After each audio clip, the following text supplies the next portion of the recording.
បើបងប្អូនចេះក្បួនលាយទឹកត្រីនេះហើយចាគឺយើងយកទៅញោមជាមួយអីក៏ត្រូវដែរមិនថាញោមមីសួរញោមនំបញ្ចុកឬក៏ញោមបន្លែទេនិយាយទៅឲ្យតែជាប្រភេទញោមហើយរឿងលាយទឹកត្រីនេះមួយតើតើយើងមានក្បួនវល់ច្បាស់លាស់ដែរចាបើយើងលាយចេះតែស្មានគ្រឿងផ្សំបងប្អូនត្រៀមតែភ្លក់ទៅចាតម្រាំតែផ្សំគ្រឿងត្រូវចិត្តនឹងភ្លក់ចុះភ្លក់ឡើងឆ្អែតទឹកត្រីបាត់សំខាន់គឺថាភ្លក់លែងដឹងជាតិហ្មងឥឡូវកុំឲ្យរាយរាប់យូរពេកយើងយកខ្ទឹមសហើយនឹងម្ទេសនេះយកមកកិនមកបងប្អូនណាចាយើងកិនក៏បានចិញ្ច្រាំក៏បានចាលៃលកធ្វើមិនឲ្យគ្រឿងពីរមុខនោះម៉ត់ល្អបានប៉ុណ្នេះមកចាហើយគ្រឿងផ្សំពីរមុខនោះបងប្អូនដាក់ទឹកច្រើនទៅតាមការចូលចិត្តណាចាខ្ទឹមសនេះខ្ញុំដាក់ហ៊ីងឆនតិចប៉ុន្តែម្ទេសដាក់ចូលតែបន្តិចទេពួកអីនេះខ្ញុំអត់សូវប្រកែហឹលខ្លាំងទេមើលយូរទៅដូចរៀងស្ទើរពណ៌ក្រហមចាស្ទើរពណ៌ម្ទេសចានេះខ្ញុំបន្ថែមម្ទេសម្លេនេះចូលខ្លះដែរចាបងប្អូនអត់មានបាច់ដាក់ក៏បានដែរម្ទេសនេះគឺយើងដាក់យកពណ៌វាអត់ហឹលទេហាន់កង់អញ្ចឹងក៏បានឬក៏ដាក់ជុំគ្នាចាកិនជុំគ្នាជាមួយខ្ទឹមសហើយនឹងម្ទេសដៃនាងមិញក៏បានដែរចំណែកខ្ទឹមក្រហមគឺនាងខ្ញុំចូលចិត្តដែរបងប្អូនចាខ្ញុំដាក់យ៉ាងច្រើនតិចហើយយើងហាន់វាស្ដើងចាបើសិនជាគ្រឿងផ្សំមួយណាដែលបងប្អូនអត់ចូលចិត្តបងប្អូនបន្ថយតាមនឹងបានចាដាក់តិចច្រើនទៅតាមចំណង់ចំណូលចិត្តទៅណាតែបើថាចូលចិត្តខ្ទឹមដូចនាងខ្ញុំដាក់ច្រើនទៅដឹងតែឈ្ងុយឆ្ងាញ់ហ្មងកុំភ្លេចសណ្តែកដីលីងបងប្អូនចាសណ្តែកដីលីងនេះគឺយើងដាក់ក្រោយគេបង្អស់នៅពេលដែលយើងញោមបន្លែជាមួយទឹកត្រីរួចរាល់អស់ហើយសណ្តែកដីនេះបងប្អូនដាក់ទាំងមូលក៏បានកិនអញ្ចឹងក៏បានដែរផ្នែកគ្រឿងទេសវិញនាងខ្ញុំមានទឹកត្រីទឹកខ្មេះអំបិលស្ករសហើយនិងទឹកក្រូចឆ្មាហើយនេះគឺជាប្រភេទទឹកខ្មេះពណ៌ស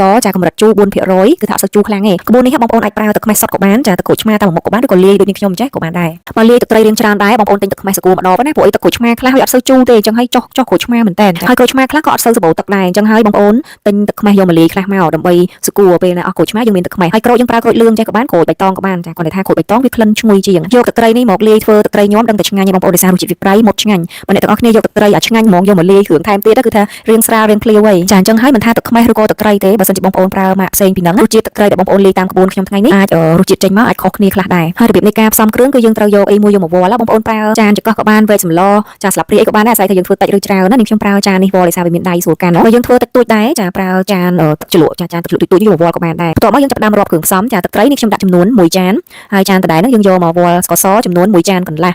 ចាហើយនឹងខ្ញុំមានបន្ថែមអំបិលចូលបន្តិចដែរកុំឲ្យទឹកត្រីរបស់យើងនឹងវាភ្លាវចាឲ្យរសជាតិរៀងមុតណាហើយបន្ទាប់មកខ្ញុំប្រើចានដដែលហ្នឹងចាវល់ទឹកខ្មេះពាក់កណ្ដាលទឹកក្រូចឆ្មាពាក់កណ្ដាលយើងដាក់ពីរមុខនឹងចូលគ្នាមកចាលាយចូលគ្នាឲ្យបានមួយចានហ្នឹងតែបើសិនជាបងប្អូនអត់ចង់លាយអញ្ចឹងទេដាក់ទឹកក្រូចឆ្មាមួយចានសុទ្ធហ្មងក៏បានឬក៏ដាក់ទឹកខ្មេះមួយចានហ្មងក៏បានដែរចាបើសិនជាយើងអត់ចង់លាយណានិយាយឲ្យស្រួលយល់ទៅគឺយើងវល់លៃលកធ្វើម៉េចឲ្យបានទឹកត្រីមួយភាគស្ករសមួយភាគកន្លះថែមអំបិលបន្តិចហើយគ្រឿងជូរហ្នឹង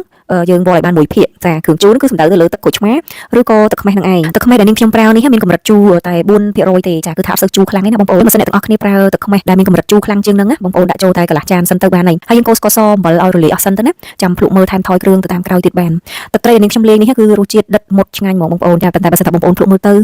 ខ្វះគ្រឿងអីយើងថែមថយគ្រឿងទៅតាមចំណង់ចំណូលចិត្តណាបន្ទាប់ពីភ្លក់មើលល្មមមកឆ្ងាញ់ហើយចាំយើងដាក់ខ្ទឹមសខ្ទឹមក្រហមហើយនឹងម្ទេសចាដែលយើងបានត្រៀមខាងដើមវីដេអូហ្នឹងដាក់ចូលជុំគ្នាតែម្ដងបើសិនអ្នកទាំងអស់គ្នាអត់ចូលចិត្តខ្ទឹមចាអ្នកខ្លះគឺគាត់ចាញ់ក្លិនខ្ទឹមអីចឹងទៅបងប្អូនបន្ថយខ្ទឹមតាមហ្នឹងទៅនាងខ្ញុំគឺថាចូលចិត្តលេខ1ហ្មងណាចាហើយរសជាតិទឹកត្រីសម្រាប់ធ្វើញោមនេះអ្នកខ្លះទៅគាត់ចូលចិត្តរសជាតិបែបរៀងប្រៃ